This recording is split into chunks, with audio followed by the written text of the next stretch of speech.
like to bring to order this meeting of the Planning Commission for March 24th, 2026. If you could join me in the Pledge of Allegiance, please, to start us off. Allegiance to the flag of the United States of America, and to the republic for which it stands, one nation, under God, indivisible, with liberty and justice for all. Like, that's a California. That is, I could pledge to that. Flip to me. You guys did the switcheroo. It's too funny. Just keeping us awake tonight. And if you could, Bridget, if you could read out the protocol. I'll just state that we have PCT doing audio video on YouTube as well as channel 27. We also have interpretation, which I am turning on. And we will allow 3 minutes for speaking in-house and then on Zoom. I will go ahead and turn it back to you. Chair Gordon. Thank you. Roll call. Let's see. I don't have my agenda up. I'm going to go ahead and start with a roll call, and then we can That'd be good. give you a minute. Commissioner Reddick, I am here. Commissioner Rems, Here. Commissioner Del Negro, Here. Vice Chair Hernandez, I am present. and Chair Gorn. I'm here. All planning commissioners are present this evening. Very good. I just don't know if we have any agendas to approve. That's what I'm looking up. We have The minutes. minutes, yes. We have minutes from February, which I know you need to abstain from, but we can go ahead and, if we can honor a motion for the February 10th minutes. We have March 10th and February 10th. Yes, both, but I make a motion to approve both sets of minutes before us. okay. Second. I think we have a few recusals on the second meeting. We do. Yes. Commissioner Reddick was not at the second meeting. Shall we do the first one first? I think it would be easier Yeah, to we do gotta two do one at separate a time. motions. I make a motion to approve the meeting minutes from February. February 10th. Yes. I'll second it. Okay. Commissioner Rems, Yes. Commissioner Reddick, Yes. Commissioner Hernandez, Yes. Commissioner Del Negro, Yes. and Commissioner Gorn Yes, please. abstain that one, right? For No, partially? it says I'm present. Oh, I have to. Well, for part of it. Okay, I'll Yeah. abstain. Okay. Okay, thanks. And then, sorry about that. And then the March 10th, sorry, all those dates that are the same, March 10th. We had Reddick and Rems absent. Mr. Chairman, just a point of order. I wasn't here for the 10th, so Right, should I Reddick and abstain? Rems. Yeah. Absent. Absent. You can't vote. Thank you. I make a motion to approve the minutes from March 10th. I'll make a second to that motion. Roll Okay. call. Roll call. Yeah. Commissioner Del Negro, Yes. Commissioner Hernandez, Yes. Commissioner Gorn, Yes, please. sorry, Chair Gorn. Yeah, whatever. I apologize for that. And Reddick and Rems will recuse. Okay. Thank you guys. Appreciate it. Thank you very much. All right. I wanted to open up, it's time for public comment for anything that's not on the agenda. So if there's anybody in the audience who has something that they want to talk about that's not on our agenda or online, I can open it up. Do you see anything, Bridget? I'm not seeing. Yeah, I'm not either. Yeah, I'm not seeing anyone. Okay, so I'm not going to open it up. We're going to get to our Project. item 1A, the use permit. Oops, sorry. That is not the right spot.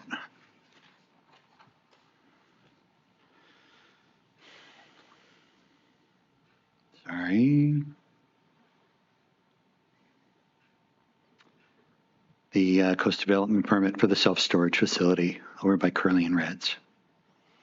Who has staff report tonight? Leslie. That's me. Okay. Thank you. I'll do a brief presentation.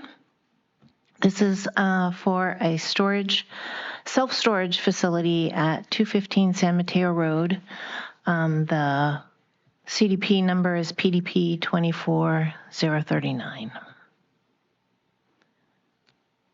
So the proposal is for a storage facility behind what is now Curly and Red's Auto Body Shop. And in this image here, you can see the property outlined in blue on San Mateo Road, pretty close to where Main Street comes out. A closer look at the property as it currently exists here in this aerial.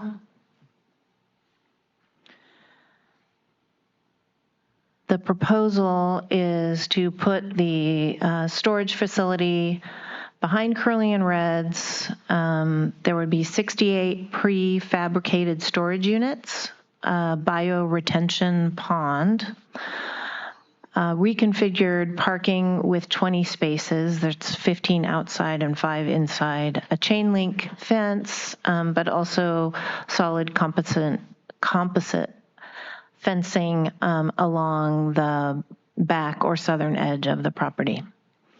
Retaining walls and a fire lane. The prefabricated units look something like this. They have sliding doors, and this one is 20 by 10, but the ones proposed for this are 8 by 20, and they're 8 feet tall. And lined up together, they would look something like the image here provided by the architect. You can also see that the parking would be reconfigured. And you can see the bioretention. It looks more like a bioswale in this image, but it is a retention pond. This is another image of the layout as it's proposed. I'll let you sort of take that in for a minute. You can see in the back there's a sloped hillside and then a lane to drive in and out of to the different storage units. The fire lane is 22 feet wide. There would be a gate blocking access. The hours of operation would be from 8 a.m. to 7 p.m.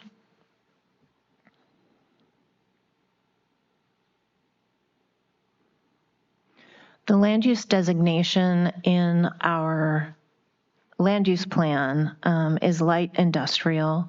The zoning for this lot is industrial. Storage is allowed as a principally permitted use in the zoning designation. So no use permit is required, but the development itself triggers the coastal development permit requirement. The issues raised by this project are summarized in the staff report, and also I'll summarize them here.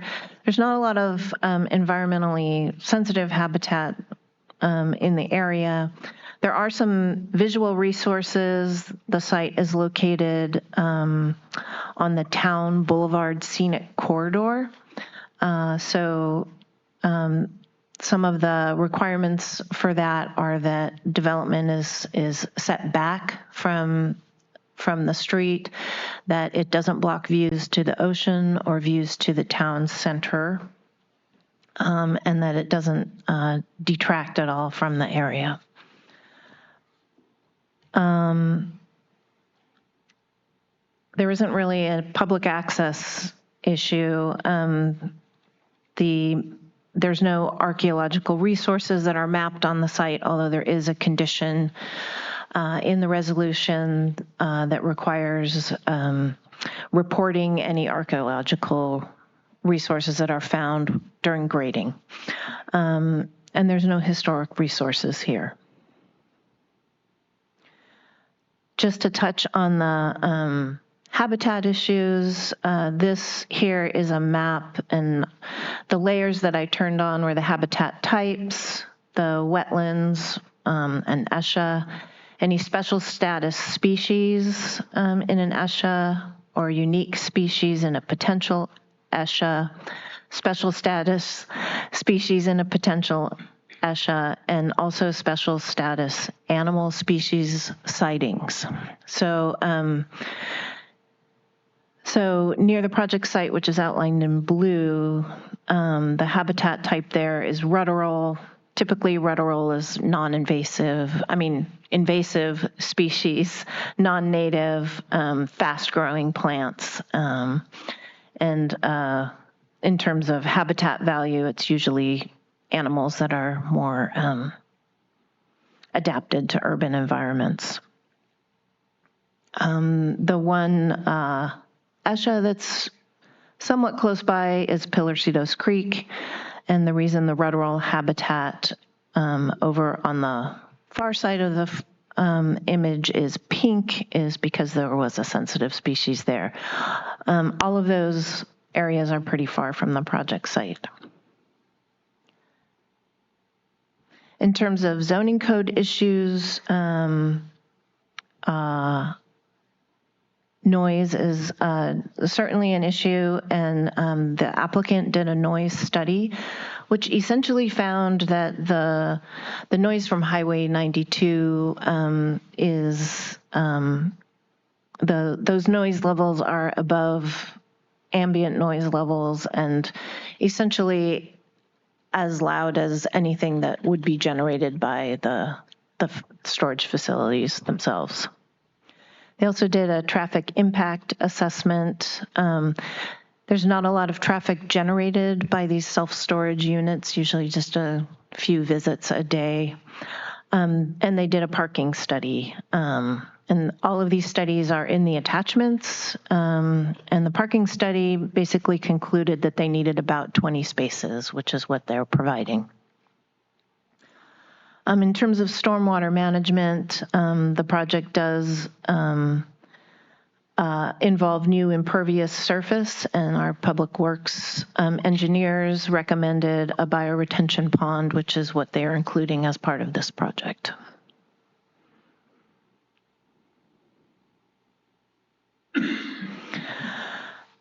The resolution includes some additional conditions of approval, additional in that they're not our standard conditions. There's a condition requiring maintenance of landscaping and a condition requiring that they submit a landscaping plan that includes landscaping along the frontage of San Mateo Road and along the retaining walls. There's a condition requiring that the back retaining wall be painted to blend into the vegetated slope. And while I'm talking about the back retaining wall, I have to apologize to Chair Gorn, because when I talked with him yesterday, I indicated that I thought the retaining wall in the back was 12 feet high. That was part of an earlier proposal, but it's much lower than that. So sorry about that. There's also a condition requiring that they come back for a sign permit. They have a number of signs proposed, which would be part of a programmatic sign permit. And those signs would control some of the uses and restrictions of use. So they don't want people in there after 7 p.m. And when people are in there, they want them to respect neighbors and noise generation. There's also a condition requiring pavement striping and signs for safe ingress and egress.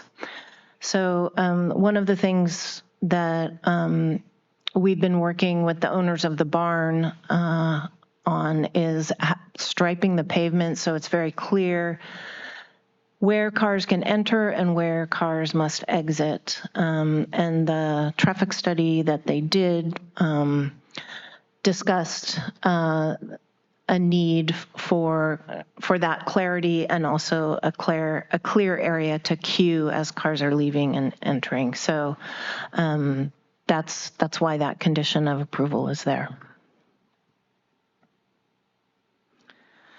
And finally, our recommendation is to adopt a resolution approving one, a coastal development permit with architectural and site plan review for a self-storage facility in the back of a developed lot that would include 68 prefabricated units placed on new asphalt, parking, retaining walls, fencing, located at 215 San Mateo Road, and 2, a categorical exemption from the California Environmental Quality Act pursuant to California Code of Regulations, Section 15332, for infill development. And that concludes my presentation. I would like to bring it up to commissioners if you have some questions, clarifying questions. Steve, Commissioner Reddick? Thank you, Director Lako, for the report. I'm wondering if there are plans for any lighting in the area around the storage units and the parking lot or the parking lot. Yes, there are plans for solar lighting, and in the project plans that are attached, they actually show the solar lighting that is dark sky compliant as the lights they've chosen to use there. Well, I apologize. I must have missed that. You say it's in the plans? I thought it was in the plans. Oh, you know what? I'm sorry. I did not include that. They included with their application submittal a write-up of their solar lighting that indicates that it's dark sky compliant. I'm sorry, that's not on the project plans. So I presume the city has a way to evaluate the intention with the lighting and make sure it complies with our best practices for such spaces. You mean outside of the analysis they provided?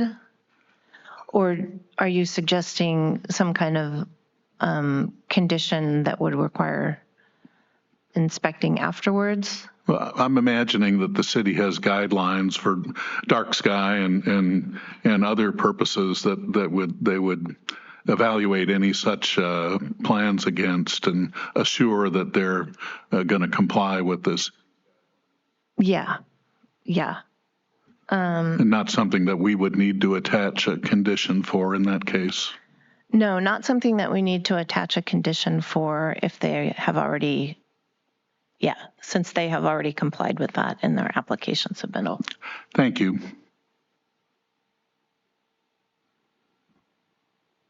Any other questions? Commissioner Del Negro.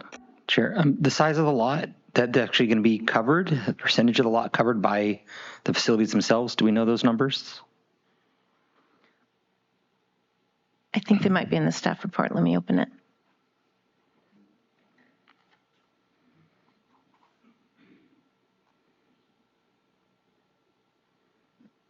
Document.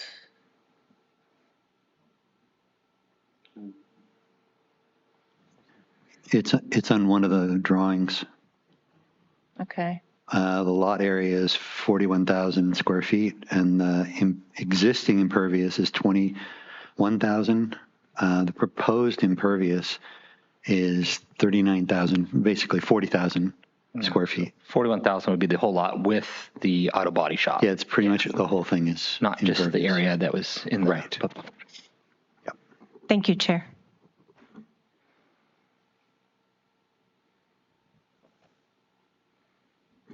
Is that it? That's it right now. Oh, okay.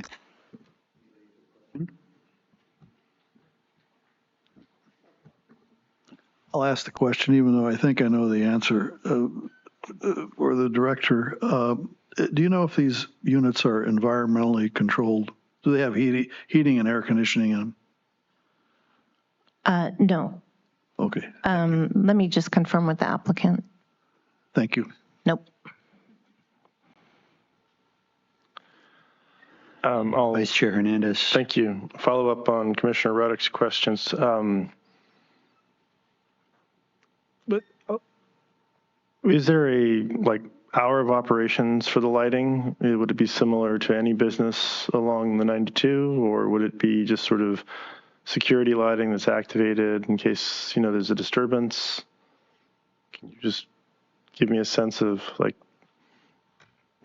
this sounds like it's not really an issue, but I know there are neighbors in the adjacent neighborhood who have historically been very vocal about any impingement upon their privacy or, noise or light or what they consider to be a nuisance. So is there kind of a set of hours when the lighting is going to be on and off? I'm going to have the.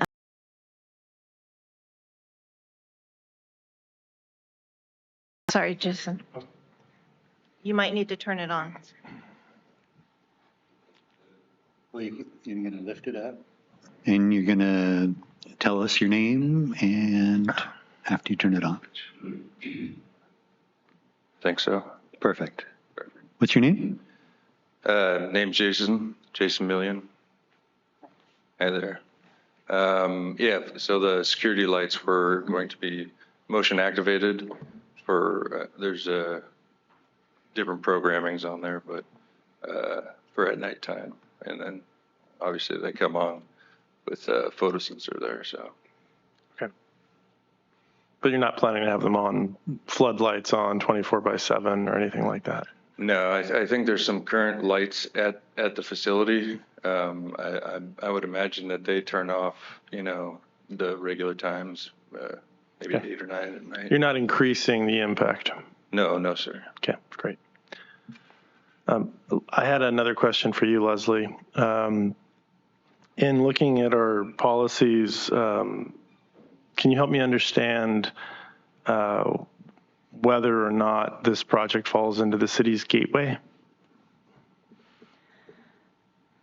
Thank you. So it does fall into the city's gateway, into the northern gateway. And there isn't a great analysis in the staff report of that. I really focused on the town boulevard scenic corridor, and thanks for bringing that to my attention. By focusing on the town corridor, I think I got the town boulevard scenic corridor. I think I got to the same place that I would get to with the policies for the gateway. That is to make sure that there's landscaped improvements and maintenance. However, I'm glad to include some additional analysis on the gateway in the resolution, if that's what the Planning Commission would like. But there are some really specific policies, and I think the analysis would be much stronger if I included that. And I think the biggest impact from my reading of the policies that would be applicable if it is in the gateway is that it's just going to be a little bit more vigorous in terms of the landscaping and, focusing the approach as you come in to be more visually consistent with what we want from the downtown character. So one thing that we might consider doing is going to the Architectural Advisory Committee with the landscaping plan once it's submitted. Okay, that seems like a reasonable thing for us to discuss. I have no other questions. Okay, I had a couple more. Do you know how much retaining walls the length of retaining walls? Because it seems like there's 3, right? There's 3 retaining walls. There's a 4-foot tall one, there's the 8-foot tall one, and then there's one that goes from 3 feet to 6 feet, right? It's like over that back area. So do we know how much those are altogether? Linear feet? Yeah, linear feet. Like how, like, It's probably a good question for the applicant or the architect. Okay.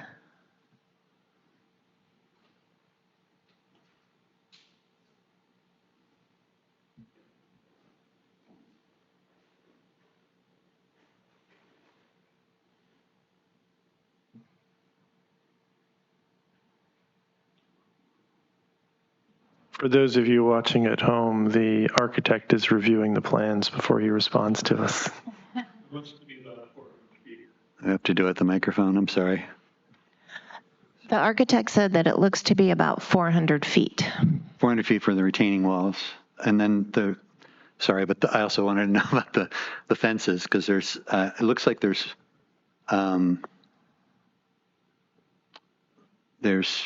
chain link fence, 6 foot tall chain link fence, and it looks like there's 4 of them. Like it goes all the way. I guess you could call it one going all the way around. And then solid fence going along the back as well. Oh, and solid fence in the back. Yeah. Okay. Yeah. Do you want to give If me you an can idea? come to the microphone and let us know the linear footage of fencing, that would be helpful. Okay.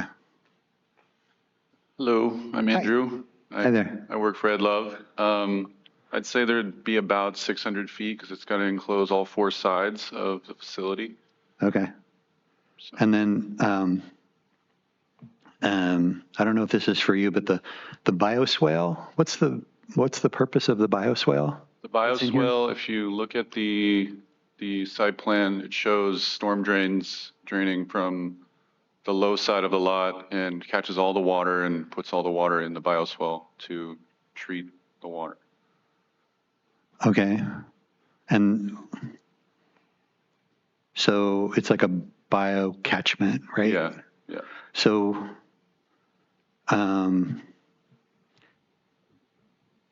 I'm wondering about the car washing area being right next to it because Right.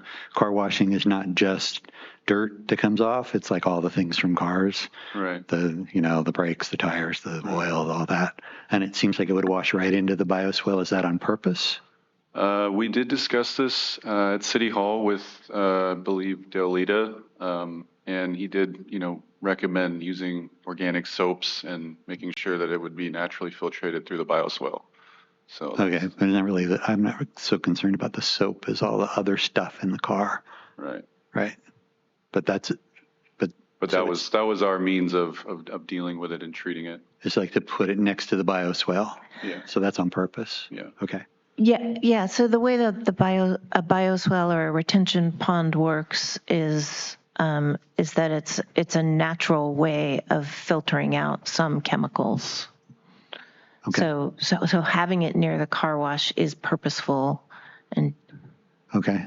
An improvement. Yeah. So while you're up here, what's a solider pile?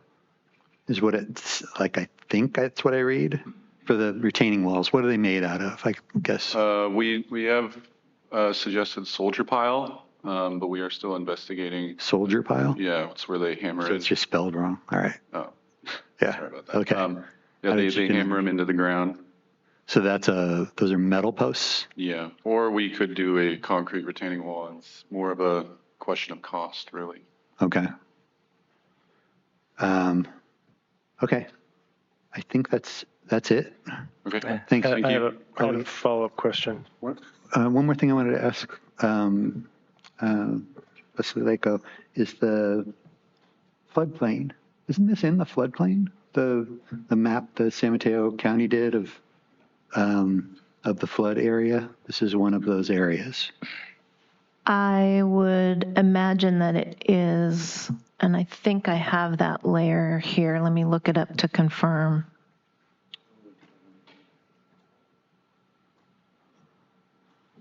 Okay.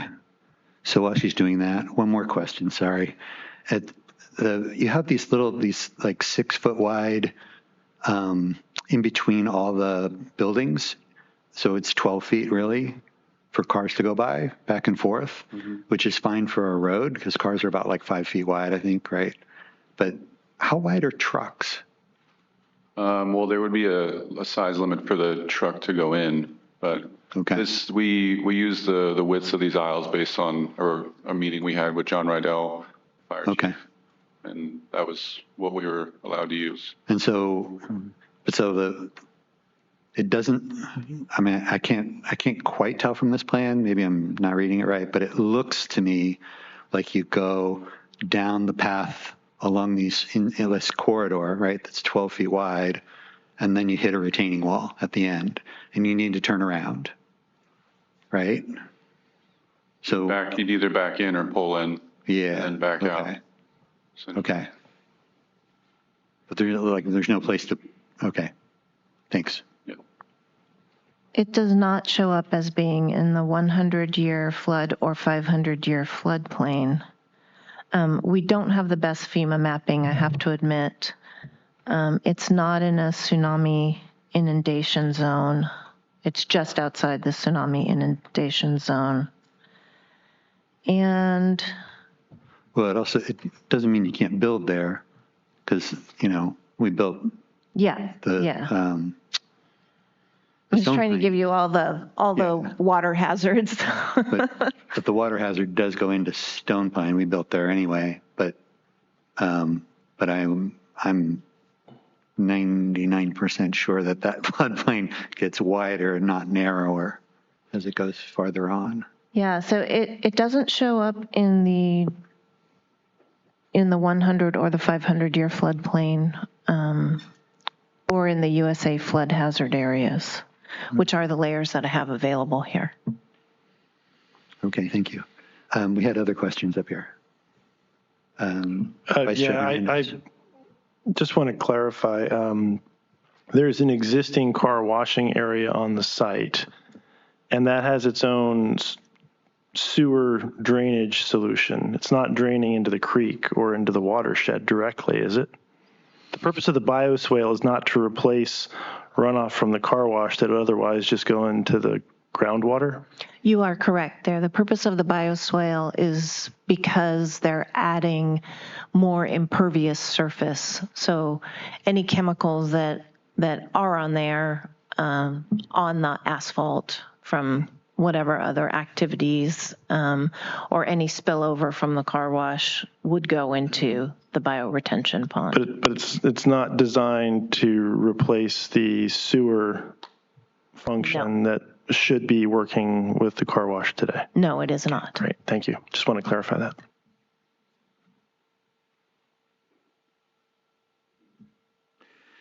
Yes, Commissioner Del Negro.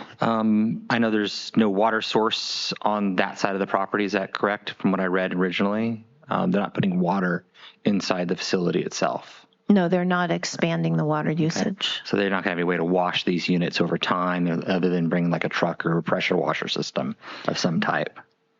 Because I know that obviously these units do get dirty over time. I've had storage units. The applicant confirms that they would have to bring water in to wash the units. Second thing I question is the width of these driveways is very narrow compared to other public storage spaces I've been in. I know that the one I've used has a 22-foot wide space between rows, and another with a single lane one having 14 linear feet. So these are very narrow between spaces. It seems like maximizing the amount of units per square footage was the objective. It is denser than other storage units I've seen before as well. What was the target of trying to get it as narrow? Is that the purpose? I guess, are we at the point where we're talking to the candidate directly or just the city? So we've mixed maybe here. the applicant could come to the microphone again. I think we've already kind of gotten to the point where, to the chair, is that acceptable? That's fine. Okay. And these are very narrow. I'm a little worried about the narrowness of trying to get in and out of those spots. Oh, yes, I see. Well, the objective was to maximize the efficiency of the property so it could be feasible to bring this to the community. In the very back corner, I think it's unit number 58, 57, 56 on the map, the ones that are on the corner, there's kind of an alcove there. I'm assuming that's an alcove because you couldn't turn any containers to maximize the number of units per space.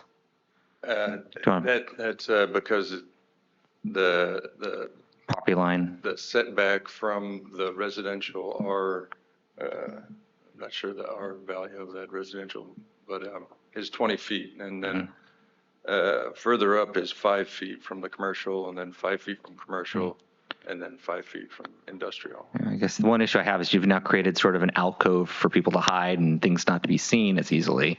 I'm not a very big fan of the alcove in design. Yeah, I'd encourage you to at least eliminate one of the units in that corner, just to also give more turnaround space in the corner.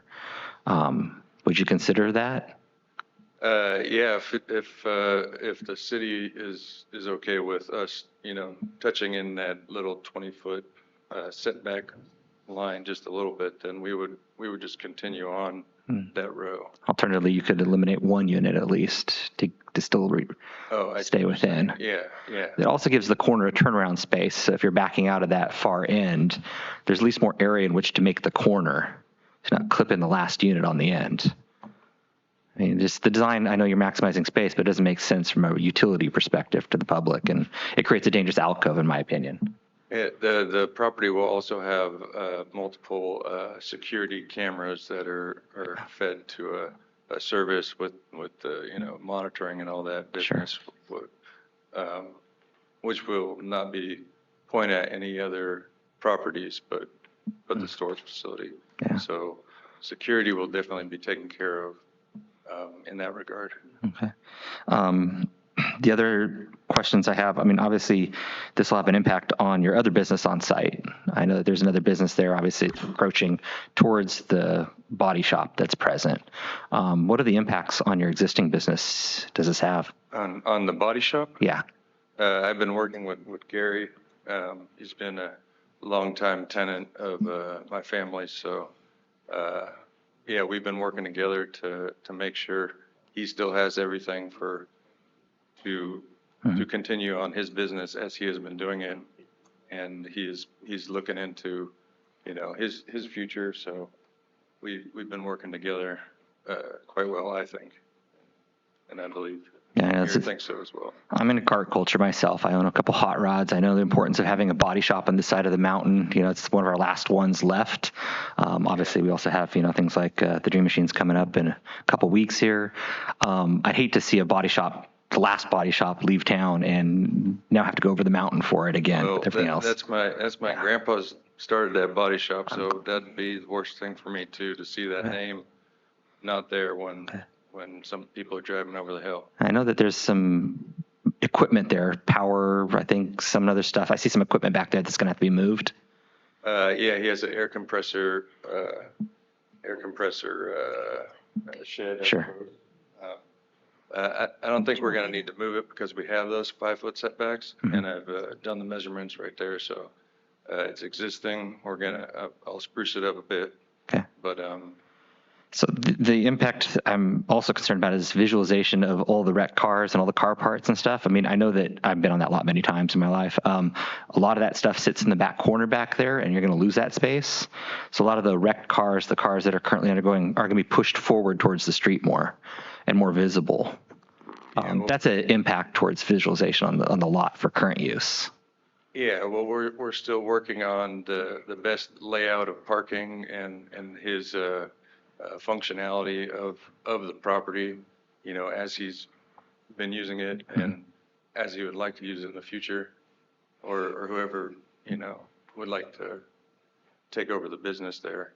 And yeah, so that's one thing that we're going to be, we haven't nailed down hard is a secure fencing for him and his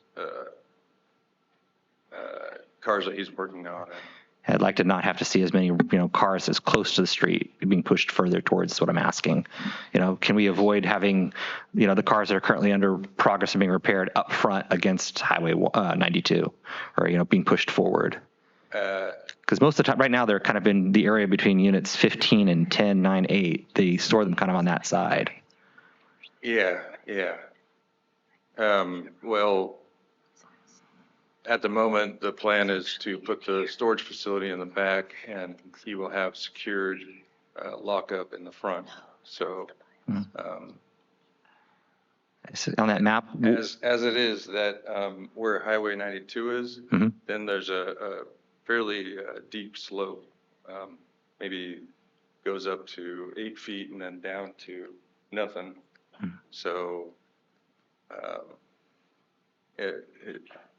yeah, that's something to work on. You have a challenge here. I'd say there's not much place else to put those cars and those projects that are currently in work, so they're not now generating a new issue for public viewing. Yes. Yeah. Well, hopefully we can make with your guys' suggestion of the landscaping plan, we can make a nice, beautiful corridor. As you're going down 92, and you're not. Because otherwise, everybody just be looking at the same old parking lot, anyways. Sure. Okay. What are our business? I appreciate your time. Actually, I have just a question for Leslie. Benefits to the city as far as this type of business, does it create income tax or any major tax benefit for the city?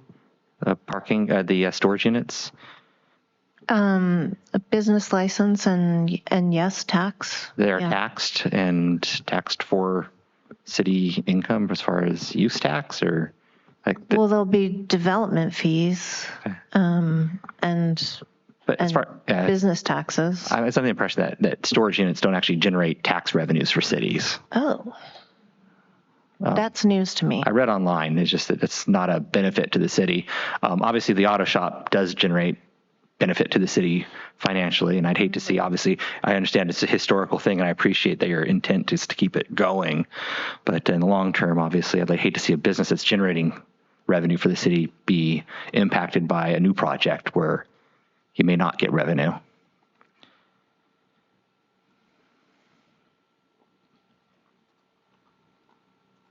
I'm just looking that up. While you're considering that,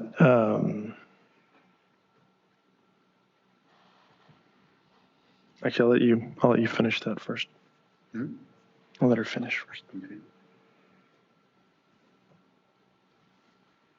Sorry, Rick. There is a member of the public who may be an expert as he operates storage units in town who's in the back that city staff could call upon to determine if it generates sales tax and other taxes.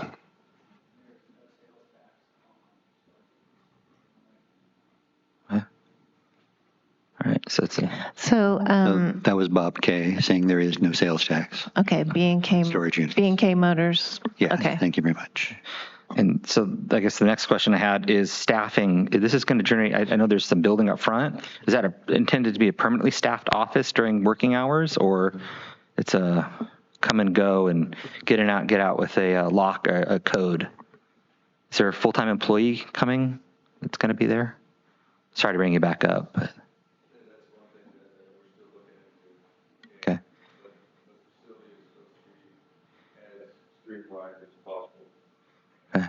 And obviously, operating head costs for employee. It's not generating new employment as far as a new person on site, is what you're saying. It's not generating a new job on site that you know of yet, or you just haven't planned for the business part of that.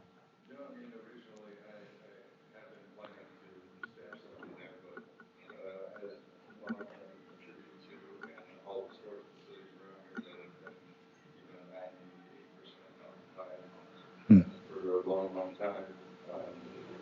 Once I'm at full occupancy, then there won't be. Sales office isn't needed. Yeah, I gotcha. I'm also kind of curious whether this is going to be job generating. Is there a new job here coming on site and for a little while? Okay, great. Thank you. Appreciate your time. That's it for me. I had one other thing, Leslie. Maybe I missed it in the staff report. Since this is downtown corridor view and gateway view, I wondered why there wasn't images, why there are no images in the staff report. Did I miss them of what this will look like from, or what it looks like now even, from 92 or from Main Street? That's not in there, right? No. Okay. No. Okay, thanks. The last question I have is the fire department has reviewed these plans and they're satisfied that this meets their requirements. The fire department reviewed them twice. They reviewed them when we first got them, and then there was a redesign, and they reviewed them again, and they approved them. So the project before us has been reviewed and approved, and it satisfies all the requirements of the fire department with respect to turnaround. Yes, it does. Very good. If that's all the clarifying questions, I'm going to open this up for public comment. So is there anyone online or in person who wants to speak about this project? Because I don't have a green card. I think we had some people that showed up late that would like to speak So I'll in open person. a public comment. What's your name? Is that on? Is it on? Let me see. I don't think it's on. Yeah.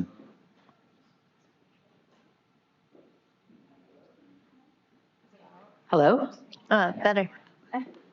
my name's Mary Jane Brusher, and I'm a resident of Cypress Cove, and I just have a few questions. I noticed going over the packet that the sound study was done with the old plans. And I just wonder if, because we do hear curly and reds now and then, Eric, please come to the office or whatever. Is there going to be another sound study done in comparison to how it was done before? That's one. Another thing is wondering about the color of the units. There hasn't been anything about that, but what we saw on the website about the product, it was white with blue lids. We don't live in Greece, and it wouldn't blend in with the environment. Did it go out? Check.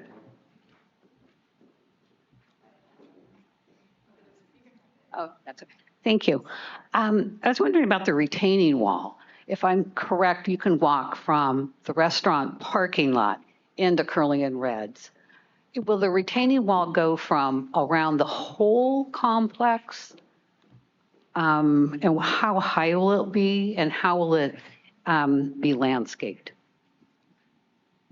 Thank you.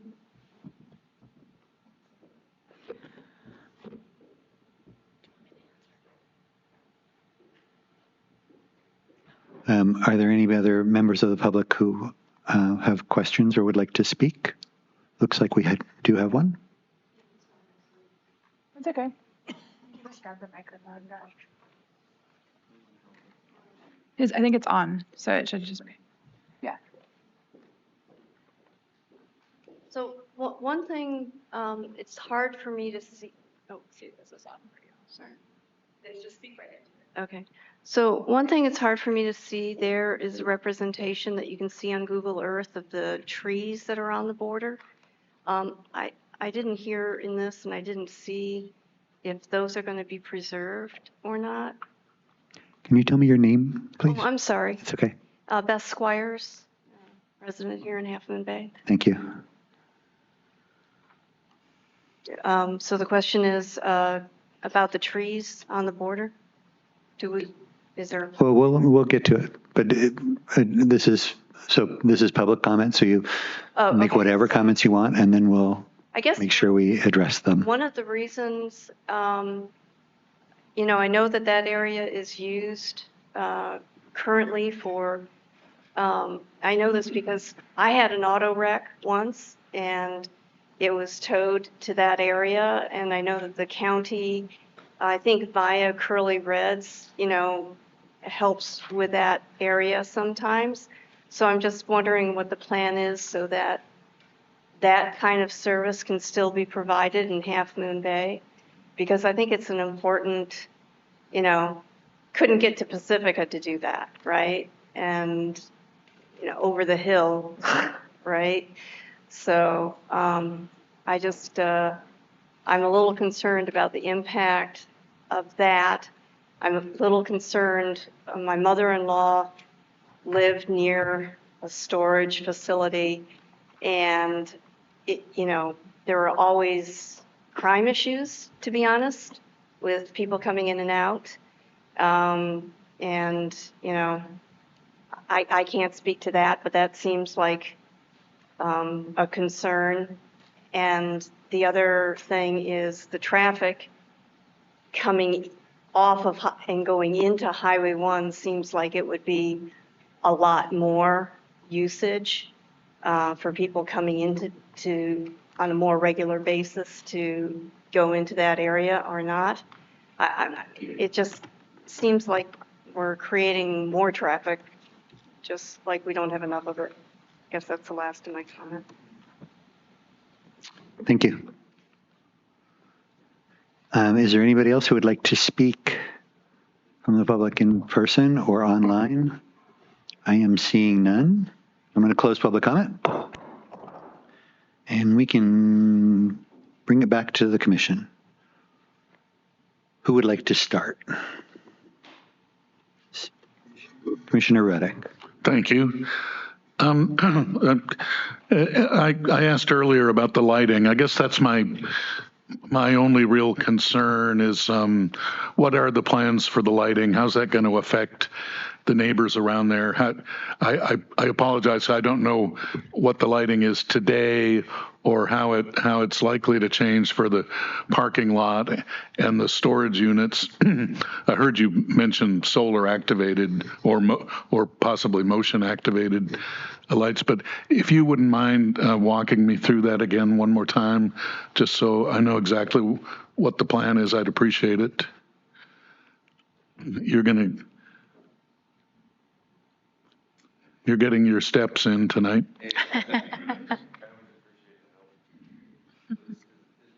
It's on now. You just have to hold it, or you can put it on there. Yeah. It doesn't fit. You can just hold it in your hand. It's okay. Yeah. Right, really good work there. But it has to be turned on. Is it? But you have to talk. You have to like choke on it to. Okay, hello? There you go. All right. To say it. So should I go with yours first? Your question first? Yes, please. All right. Yeah, with the lighting, like you said, they're solar, they're motion activated, and also a photo sensor. So they'll be, at most, they would be on from sundown to sunup or just past sundown. But because with the motion sensor, it's really more of a security feature because the whole lot doesn't need to be lit up all night. And currently there is, I think, 2 or 3 kind of big hydrogen HPS lights around, or maybe middle halide in the back to the parking lot currently. And those aren't dark sky or anything like that. So we're not going to be making any more light than there currently is for the residents or businesses near. And there's going to be lights on in front of the units at a lower level, so they're not up 20 feet in the air. They're about 8 feet tall. Well, thank you for that. So if I understand it, the lighting within the storage unit area, that area is closed to everybody after 7 p.m. every day. So there would be no need for lighting to be on permanently or triggered by motion in that area. Well, the trigger by motion is to increase the security if need be. Right. Capture, so the cameras can see it, and then the cameras actually can talk or, notify the police and notify me so I can check it out. And in normal case, when there isn't an unauthorized person after hours, there's no lights in that area. Yeah, there should be no lights in that area. All right. Thank you very much. I don't know if the chair wants you to answer other questions or. No, I think that was fine. Thank you. Thanks.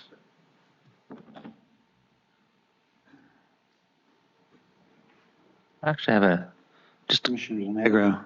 clarify, is it going to be a right-hand turn only while leaving the facility? Sure. I like curly red. I wasn't exactly sure how to address that at this time. What's clear at this time in the way the condition of approval reads is that there has to be a clear path of ingress and a clear path of egress. I think a right turn only would work there. You'd have to drive on Highway 92 and make a U-turn at Hilltop. So, but that would be a legal U-turn. I think that when we get the building permit, we'll have the engineers look at, the signage permit. We'll have the engineers look at that right turn. So we're kind of a little early to understand what's going to happen there. Yeah. Right. So I'm not understanding. I'm sorry. So when you leave the storage facility, you're on 92 and you make a right turn on 92 and then you stop on the highway and make a U-turn at some point? There's a left turn lane at Hilltop, so you would drive to Hilltop and make a U-turn. But if you make a left turn out of that parking lot, you're making a left turn into a existing left turn lane. Yeah. You're crossing a double yellow line into an existing left turn lane. But that's true also if you're trying to make a left turn into the storage facility. You'd have to go past the storage facility and make a U-turn and come back. So you can only make a right turn into the storage facility. You are correct, but we can't control that. Yeah. But we can control how they leave the facility so that it's safe. Am I making sense? Yeah. The only issue there too is there's no U-turn down on Main Street. Yeah. There's no U-turn where? On Main Street. There's no U-turn on Main Street.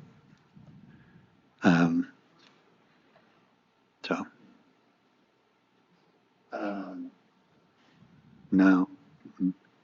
You can make a left and then make a U-turn later on and then make another right and then another right. I would have loved to be able to turn into Texaco, but you can't. You can make a U-turn on Highway 1. What? Can't you? No. On 92 on Highway 1? Yes, I think you can go all the way down to 1 and make. All right.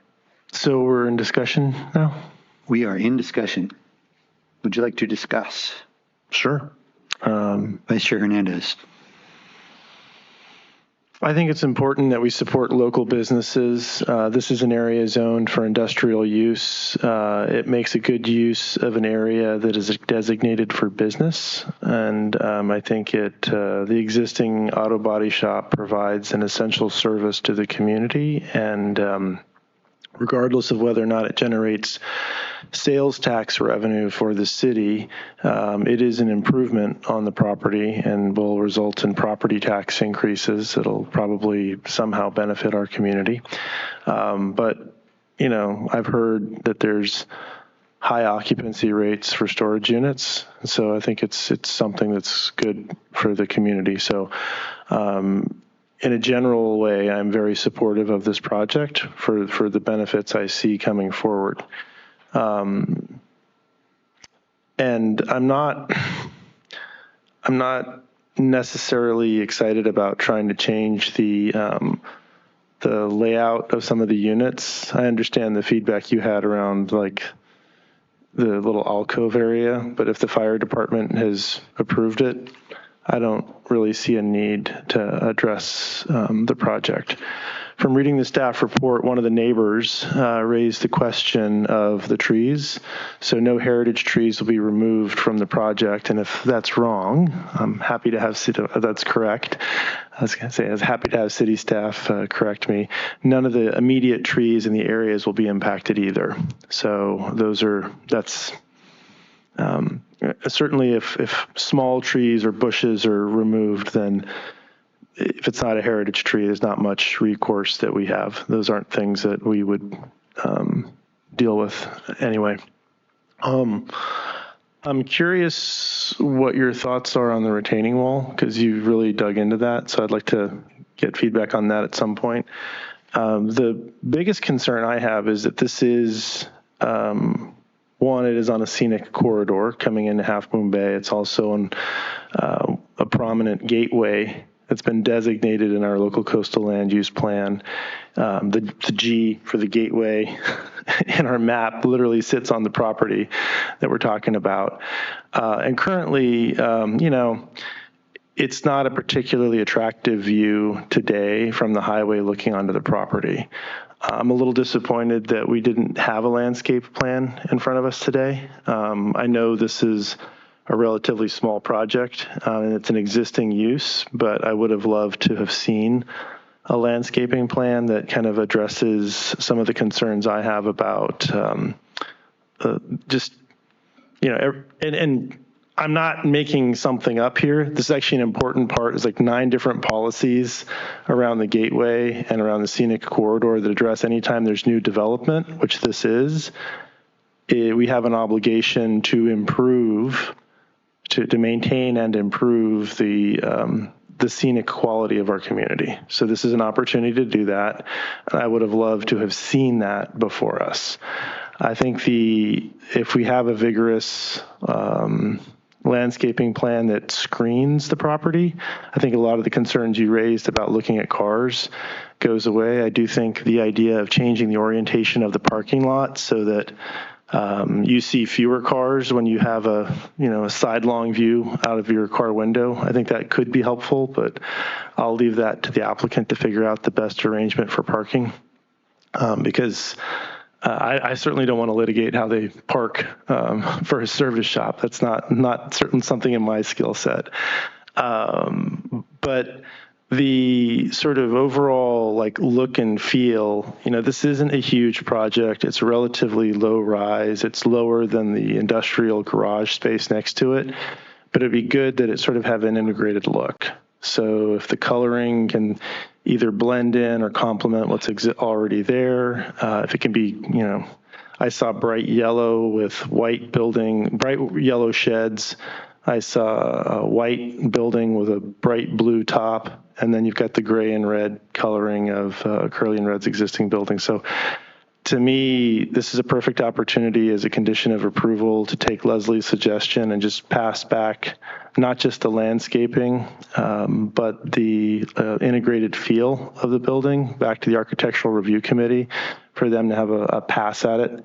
And, if they sign off on it, I'm comfortable with this project as is.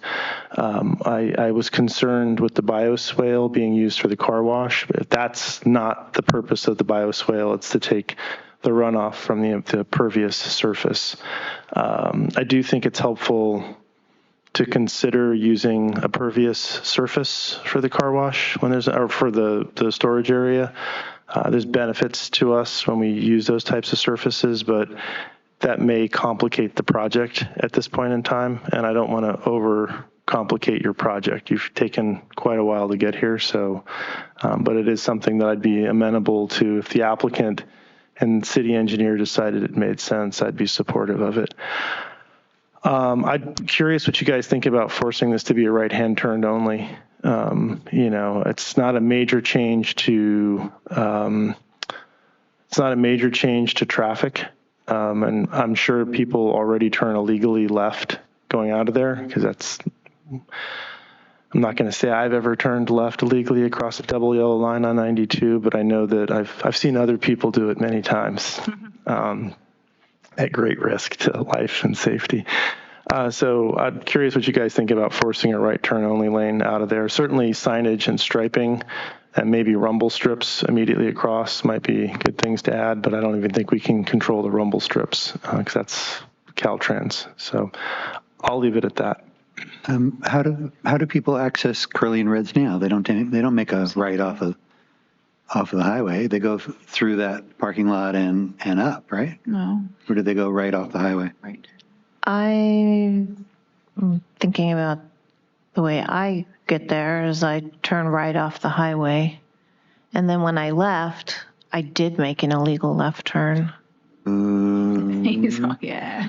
Come and get me. Clutching my pearls here. Well, even if you do the correct turn, the right turn, and then try to make a left, not even make a U-turn, but try to make a left somewhere else, you stop everybody behind you.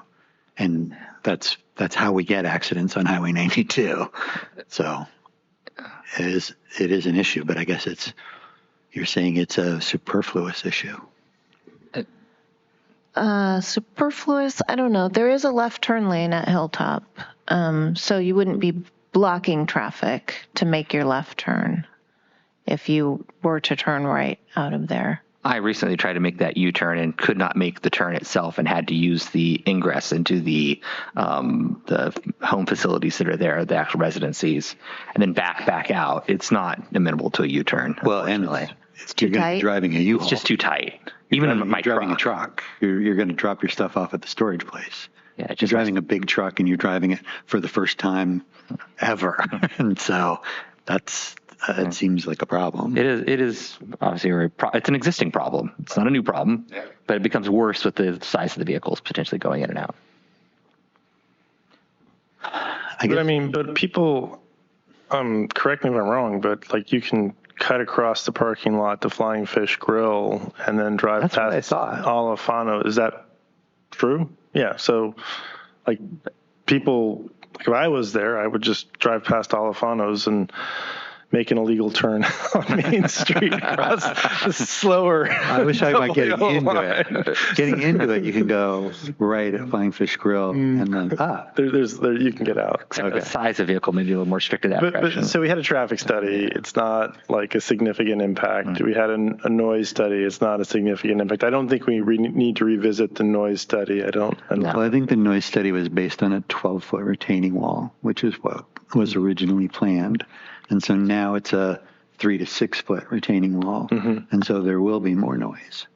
It's the back retaining wall that's the concern, not the two side retaining walls. Those are 8 feet and 4 feet. Those are just along 92. But it's the one on the back side of it that they're concerned about. I mean, people putting materials into their storage unit is not the loudest thing in the world. It's opening the door usually to them. That's loud. Opening and shutting your doors to your units. Well, yeah, and yelling. And, yeah. I mean, just having 3 rows of buildings and the massing will absorb the sound from the current Curly and Reds. Yeah. More than what's now there with open space. I mean, to me, I mean, those are all. Yes, I would say it would. I think that all the little things like there's a lot of things that add up, like all that impervious surface, all that stormwater runoff and where it's going to go, because it's a lot more. Also the sheer amount of fencing and retaining walls is quite a lot. The main thing is really like when you leave Half Moon Bay, what you see now is Curly and Reds on the little hill, which is cute, which is, great. But if what you see is a sea of storage units, then it's not so great. And I can't really tell if that's what you're going to see because no one's said anything about that. No one's studied that. Nobody's looked at it. I kind of tried to look when I was driving by there, but I can't tell. And the same thing when you're gatewaying into Half Moon Bay itself, and on the left, you're going to have, again, like a sea of storage units. So that's my big, and also when you're coming into Half Moon Bay on 92 or leaving 92 along Main Street, that's what, it is what you see. I agree with you. Is that what you want to see? Is what you want to see 68 storage units? Yeah. I don't know that's what we want to see. And there is, as you say, stipulation in the land use plan that says, and the gateway plan that says it's a scenic gateway, and that's not scenic. So,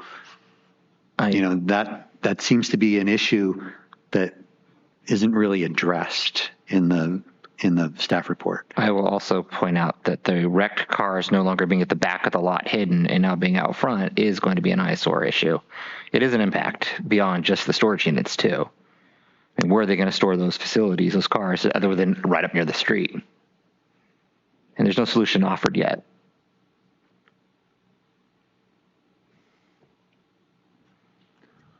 Well, Chair Gorn, if I may.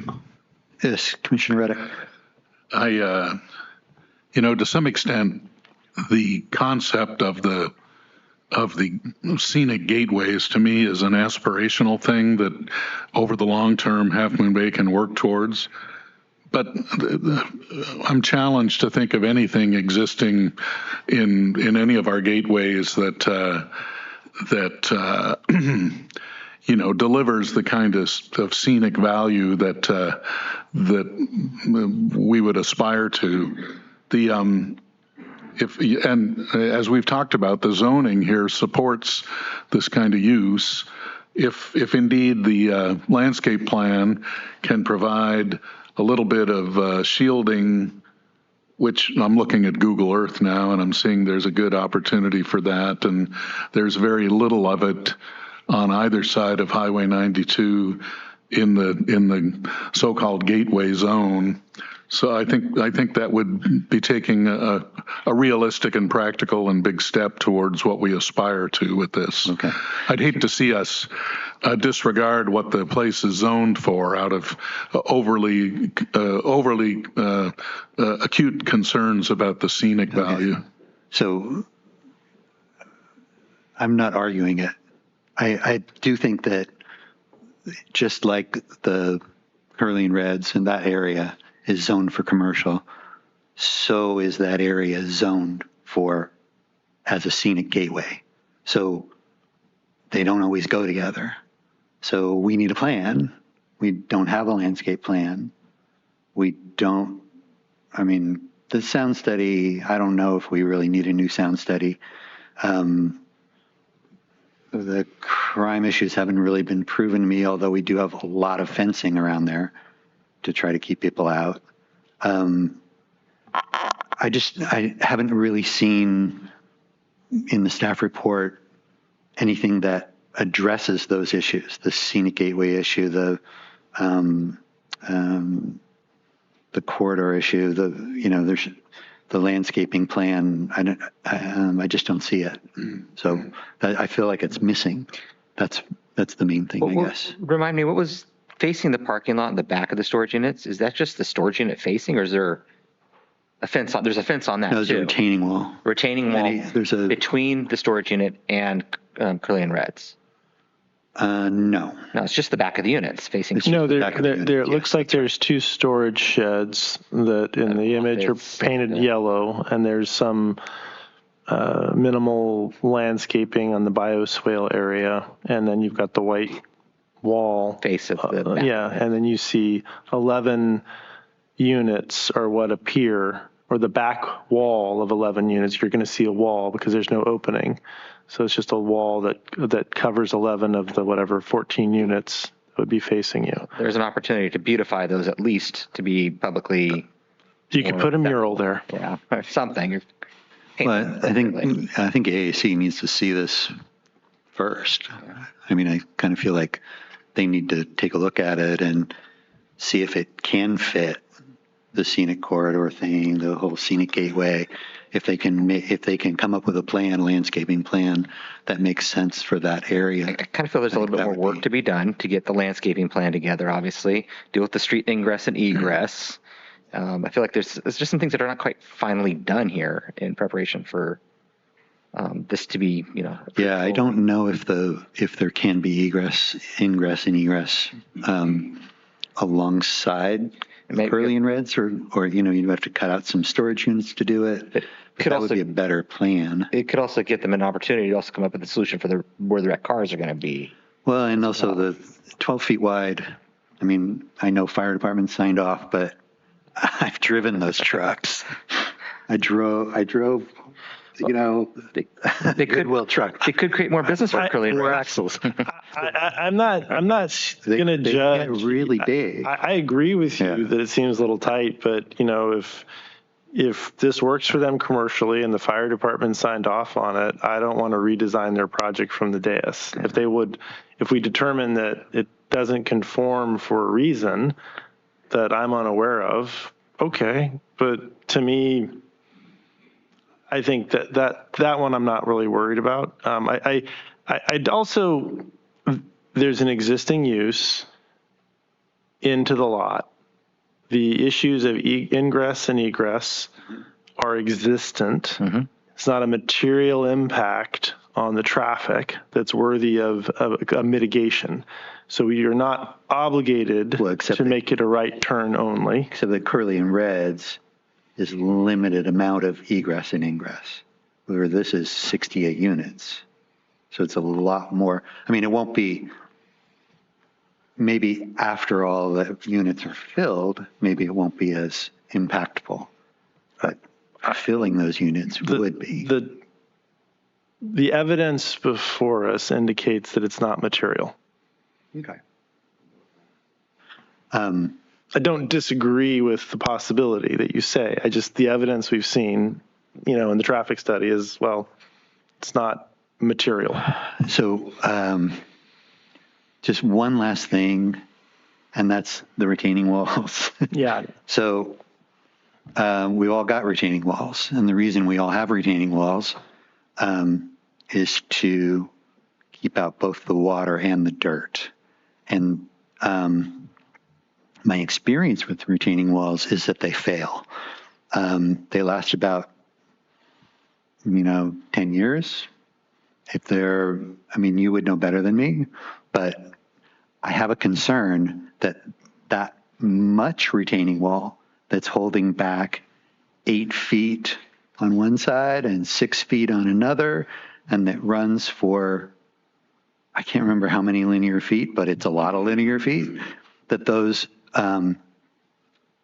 given the amount of rainfall we have, and given the rainfall that comes down the hill towards that place, and actually anyway, given that amount of water going toward that area, I think you might want to, it seems incomplete to me. Might want to rethink it. I don't know how to fix all that. You have to have the retaining walls to keep that out, but maybe you need them stronger. I'm not sure, but it raises a big concern for me.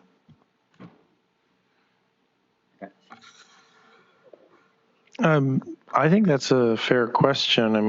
With a retaining wall, there has to be an engineering study. There has to be some geotechnical work. Presumably any geotechnical work would be reviewed by the city engineer, and there'd be a submission. It's part of the process, correct? Well, and the engineer would tell us if it's actually in a floodplain or not. Yes, the engineers have reviewed this project, and the comments, I'm looking at the comments that they gave us initially.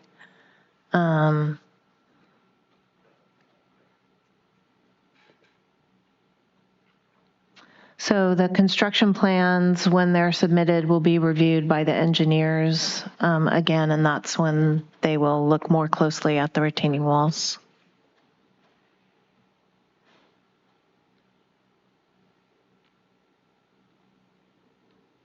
And whatever the engineering standards the city and county have for retaining walls, our engineering staff Dale and company will make sure that it conforms. Absolutely. They couldn't approve it if it didn't conform. Okay. So, to the chair. Commissioner Del Negro. The way I'm seeing this is, it's a great idea to have something here. Obviously, it's an improvement. I definitely agree with that. It seems like they're trying to shove as much into the space as possible. So you're getting narrow corridors. You're losing the parking where the wrecked cars used to be. It is impacting the existing business to a degree. I think there's just such an effort to do that. If that first row wasn't there, I wouldn't have a second guess at this. It would just be done for me. I would just say, hey, you know what? You spaced them out a little bit further, but you also didn't press everything up against towards the street as possible. Still place to put the facilities wrecked cars. And to me, that would have been a more palatable proposal here, just because the attempt to try and get as much in as possible. It's having some impacts that I think go beyond just adding a facility that could have been an easy pass for me. Also, it would be a little further away from the street too, so maybe a little less visual impact of the buildings. But I definitely would like to see at least the white backing of these things to be blended in to curly and reds if possible, paint wise. That's kind of where I stand after our discussion so far. Anyone else? Okay. Vice Chair Hernandez. If you guys are amenable, I'd like to make a motion. I'd like to make a motion to approve the project before us with the following conditions. One, a landscaping plan be submitted and provided for review by the Architectural Review Committee. Upon their majority approval, that the project, and it would require the majority approval of the Architectural Advisory Committee. If it doesn't have the majority approval, it get kicked up back to us for final review. I'd like to recommend that the Architectural Review Committee also look at the integrated feel, the color of the building as proposed, and provide, feedback. It would also be part of the approval process. And I highly recommend that the primary mitigation is screening the property with landscaping versus trying to make it look like historic Main Street. That's my motion. Are there any other? And also that we add the findings that this is in the gateway area of Half Moon Bay, and there's a couple of policies that naturally will fall into that. And the reason, I'll pause there for a second. The reason for that is those policies support stronger landscaping than our regular town boulevard. But I guess I don't understand how we can approve it if we don't have AAC look at it first. It seems like that's backwards. Like usually AAC looks at all our projects, they have some input, they change things, then we get it. And in this case, we're approving something that we're saying, well, just trust us, we'll kind of make it work. Well, I have confidence. Steve Kikuchi is a landscape architect. He's got 40 years of professional experience. Linda Poncini is one of the most experienced architects in our community. I don't. What I'm saying is I trust them. I trust them as they see it first. I trust them to make the determination. My motion is that I trust them to make the determination. I don't think we need to see it again. If you feel strongly, we can vote on the motion. If it fails, we can add a condition to bring it back. Well, I'd like to second the motion so we can continue to discuss it.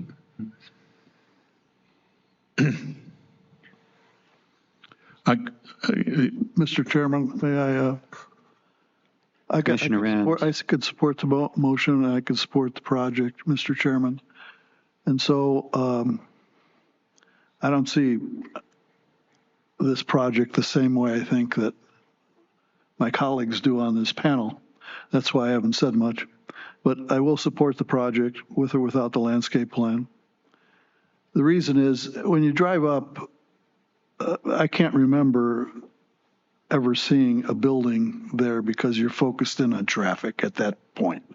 Traffic is merging, trucks, buses, whatever, depending on what lane you're in, you want to move over. And so it wasn't until recently I figured out when I went over to the Flying Fish, I said, what's that building over there? And I found out that there was a building there and it's some kind of mechanic shop or something. And I said, oh, that's interesting. Driving up towards the hills on 92, I've never noticed that. I noticed Flying Fish, but I didn't notice that because it's tucked back. So I'm not worried about a lot of the things that were discussed tonight. Landscaping would help. It always helps, particularly in a nice corridor area. But even that, I don't think will get a lot of play when you're driving a car and trying to merge at the same time. So, Mr. Chairman, I would just say that I would like to move on. I like the project. I think as fellow commissioner said, that we need kind of commerce in the city and all of the things that come along with it. I think once the units are filled up, it's a matter of not 68 cars showing up every day. It's a matter of maybe one or two a day or maybe one or two a week, depending on what the needs are of the people who are using the facility. So, and there is another entrance that I use going through the Flying Fish all the time, and that's right behind the Texaco, that little alleyway that comes up. And you can go in both directions from there. And so people find their own way, in my opinion, from that facility. So with that, Mr. Chairman, I would just encourage us to move on. Thank you. Thanks. Chair Gorn? Hold on. I can't remember in your motion. So did you talk about the impervious surface? I did not. I don't want to make a change to support impervious surface, but I would be supportive of the applicant changing an impervious surface at their discretion. Right. I don't think, and maybe that's something AAC can look at too. But I wouldn't open up their project because I think that if our city attorney was here, there's a legal reason I think that we don't want to go into on making a change like that. So, and did your motion address the stormwater runoff? Not so much the car wash washing into the bioswale, but all that stormwater. I'm under the impression that if we put a bioswale in, we can open this up for question, but I'm under the impression that if we have a bioswale there, it's been sized for the property to mitigate the runoff. So there's an engineering standard that it should conform to. Well, but so one of the things that the city was going to look into was having an engineer sign off on the fact that it's maybe in a floodplain. We don't know. And sort of that increased amount of water on these soldier pile retaining walls. We were going to look at mostly the and the new sound study. I don't think we need it. I think maybe it's worthwhile to just ask our development director just to confirm a bioswale installed in this location will be designed to catch the water for the amount of pervious surface that's been created. The city engineer has looked at the topography of the site and understands the way that water will move on the site and recommended the bioretention pond where it is now and sized the way it is. Okay. Thank you. Great. And I don't. Anything else? I had one clarification to Rick's proposal. Rick, when you said the landscaping plan earlier, we intimately tied like landscaping discussion happened about the whole like trying to do something for the rec car to try and create some type of screen or visual limitation to it. Was that part of what you were getting at? Is that they would have that as an objective, a landscaping plan to mediate that? So my intention, and I would like to see if we can get consensus around this, is that to the extent that it's practical, I would like to see a landscape plan that screens the parking lot and the storage areas. I also heard that there's a requirement that the signage that's going to go in, and we saw a lot of examples of signage in the staff report, that signage is also going to be approved by AAC. So no matter what, this project is going to go back to AAC. But yeah, the intention is to, as much as practically feasible, to screen the property further than it already is, to make the utility boxes go away. They're already painted go away green, but if we could just screen them all together, that'd be great. And potentially replace the broken fencing that goes along the side of the property. And if there's anything that can be done on the west edge of the property to, again, add some landscaping elements there, that would certainly contribute to the gateway feel that I think we're striving for. It is an ideal, certainly not a standard we've lived up to. That's my intention. Does that? Well, I guess, if we had said with there that the landscaping plan is designed to mitigate the ability to visualize the impact of moving wrecked vehicles to the front, I have no problem with that. I think it'd be a great, That is the intention. Okay, as long as explicitly when it goes to the Architectural Advisory Committee, that is their objective that they're working with. I think city staff can capture that intent. Can you capture that intent, Leslie? Yes. Okay, and I think it's a great modification. So I don't think there are any changes then to the motion I've put forward. I think we can have a vote.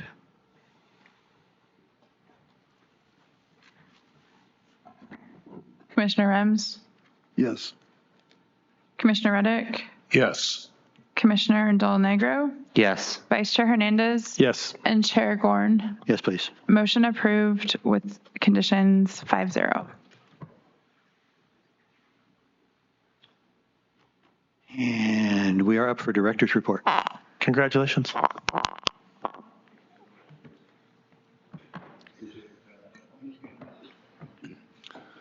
This is a little irregular, but I wanted to, before we voted, I intended to thank Vice Chair Hernandez for his approach to that motion. I think that in this case, we have the experience with staff being able to work with the Architectural Advisory Committee in a way that we can trust a good outcome coming out of their scrutiny of the landscaping options. So that's a good practical motion that will move us ahead with minimal delay.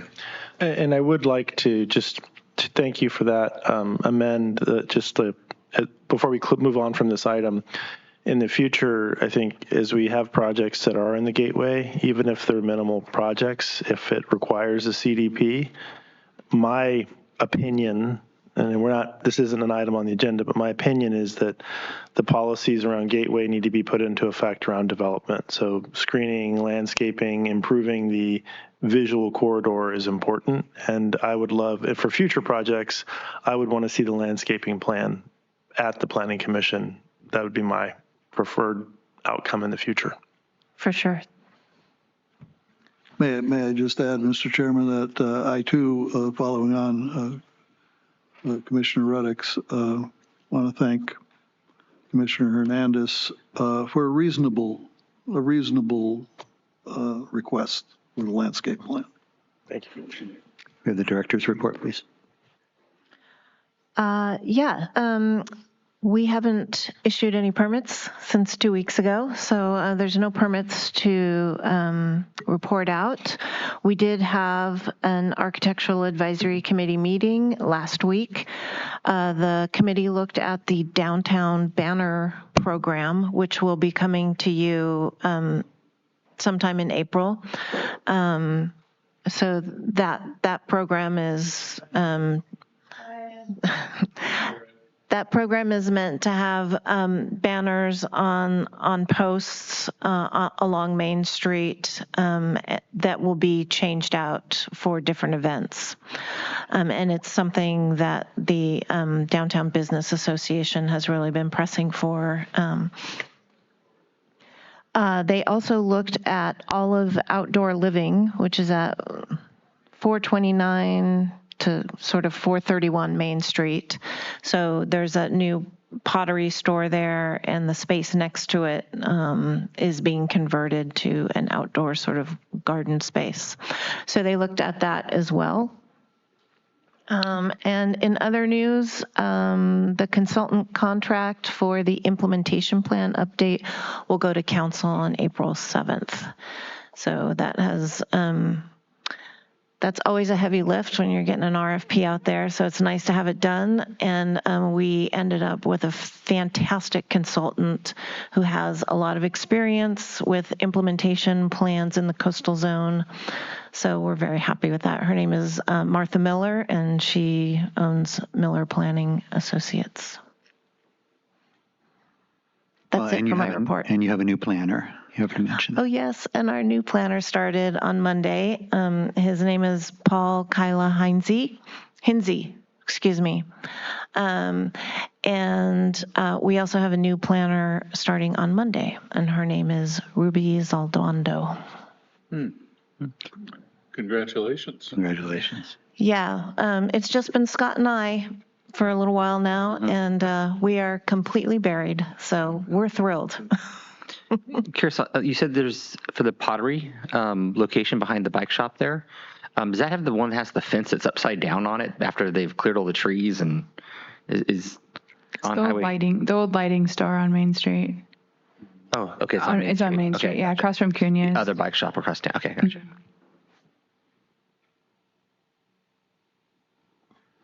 And I will bring it back up to the Planning Commission for any kind of Planning Commission communications, if anyone has anything that they would like to talk about. I have two communications. One is promotion of the ongoing play at the high school. There's currently a play this coming weekend on Friday, Saturday, and Sunday. Friday, Saturday at 7 p.m., Sunday at 2 p.m. And they're doing Hadestown, which is a full musical, which is a lot of fun to watch kids pull off a full musical. And they do a fantastic job. I saw it last week. I'd highly recommend going. And it's only like $15 a person, $10 for seniors. The second one is we do also have the Dream Machines coming up. People registering for it already, but it's April 26th. Anyone else? Mr. Chairman, I'd just like to Commissioner report that I attended the Planning Commissioners Academy in Anaheim on March 10th through the 13th. I thoroughly enjoyed myself. I heard a lot of things that I didn't expect. One being that they made an announcement that I still can't wrap my head around it, that there was 300 bills passed last year concerning building and planning, and that most of them have, not my words, robbed planning commissioners of their authority to control projects, which didn't set well with a lot of the people, a lot of the attendees I may add. And so that was my biggest takeaway. I would like to ask staff, I took a mandatory class, I think it was on harassment. I can't remember exactly, but they said I would get a certificate. It was like a 2 or 3 hour seminar that I had to go to, but I didn't know who the certificate was going to go to. So I'm just giving you a heads up. If you get it, that's what it's about, because I haven't got anything yet. Thank you, Mr. Chairman. I have one. I'll entertain any questions you have about that academy if I can answer. I'm happy to grab a cup of coffee with you and talk about it. But you clearly passed the nerd test if you like your Planning Commission Academy. So welcome to the club. Appreciate it. I will add one more thing, if I may, Mr. Chairman. Next year it's going to be in Monterey. That's driving distance, and I would be happy to go on behalf of the Planning Commission if you so chose me to go. I like Monterey, and it's a nice drive down the coast and so on. Yeah. Where was it? It was in Anaheim, and so it wasn't too bad. I have a home in Irvine, and so I got to see my wife and son for the weekend after the event, and we saved a few dollars by them picking me up at the airport and driving me to the event, picking me up and leaving. So we saved a few dollars there, and I got some discounts on parking at SFO because I'm a city employee, so we get a real good rate on parking there. So I didn't have to spend $100 on Uber or anything. So I won't bore you with the rest of the details, but thank you. Vice Chair Hernandez. Hey, tomorrow there is a ribbon cutting at the Creekside Development from 4 to 7 p.m. This is the project we approved that's right next to Shoreline Station. 12 units of housing and 4 affordable units. So, and I got a chance to look at the property. It's actually, they've done a pretty good job there. So worth checking out, and they're giving some tours of some of the homes, and there'll be some snacks and beverages for people. Sorry, it's Thursday, not tomorrow. Do we have a motion to adjourn? I'll make a motion to adjourn tonight's meeting. All in favor, you can say yes. Yes. Yes. Yes. I hear no opposed. Thank you, guys. Thank you. Glad you got your breath. I'm glad you caught your breath. Yeah.